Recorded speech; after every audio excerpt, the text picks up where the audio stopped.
So in submitting the profile, once you fill out all of your questions, your income, your assets, your household information, you are going to be given a chance to review the entire application. So go ahead and do that. Make sure you gave the right answers. You didn't mix up parent and student data as you were answering the questions. There will be some prompts if there are some inconsistencies that the profile, while reviewing your application behind the scenes, thinks like this number doesn't seem right. You might be given some prompts to double check a number. And you will be able to print your answers too if you'd rather review that way. So you'll be able to review all your answers.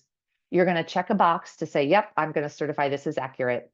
And at that point, you'll be asked to pay. And you can see on the right side of your screen, that application fee will be listed, the colleges, the total charge. And then if you have many schools, you'll have all of those schools listed. There is a dashboard on your CSS profile. You can access this anytime. You'll see on the top right of the application, you can click right into your dashboard. And this isn't going to include a lot of information about your profile. So the application status, whether you've submitted it or it's in progress, each college where you've submitted the profile, the deadline, the day you actually submitted it, and any additional documents that are required. So if they're requiring maybe IDoc that we'll talk about, that'll be listed there. Next steps as well, and then your receipt showing that you did pay. This is also where you can easily print or save the application to your desktop. And this is also where you can add a college. So you can see on the right-hand side of your screen, that blue button, add a college or program. So let's say you do the profile, you submit it, maybe you're got 5 schools on there. And then 2 weeks later, your child comes to you and says, I want to apply to one more school that requires the profile. You're going to log back in, go to your dashboard, click on add college, put in that college, and then submit. And at that point, you'll pay again for that extra submission.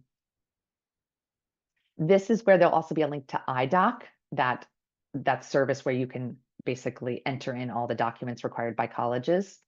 And the dashboard is also where you could enter in the non-custodial parent's email address. So if I'm the student filling out the profile, there'll be a couple opportunities for me to list my non-custodial parent's email address, but on that dashboard is another one. So I can put in my example, my dad's address, click in, and he'll be sent an invitation to do his profile.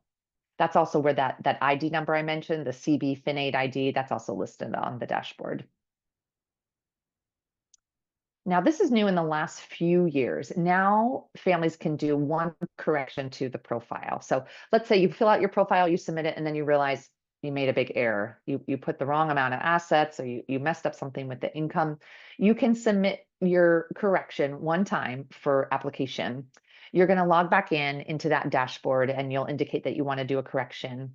And there's a couple basically options where you can say, I messed up. I indicated I was an independent student and I'm a dependent, or I indicated I didn't have a business and I do. But there's really a catch-all box that I imagine most people use where you can just select, I made a mistake. I forgot to list something. Basically, I made an error. And at that point, you would put in a written explanation of the number that's wrong or the field you forgot to fill in and what should be corrected. You can do corrections about a day after you've submitted your profile. You can only do them once. And you can't submit a correction and then add a college at the same time. So probably what you want to do is add a college and then do a correction that will go to all the schools. And there is no charge to submit a correction. There's no extra fee.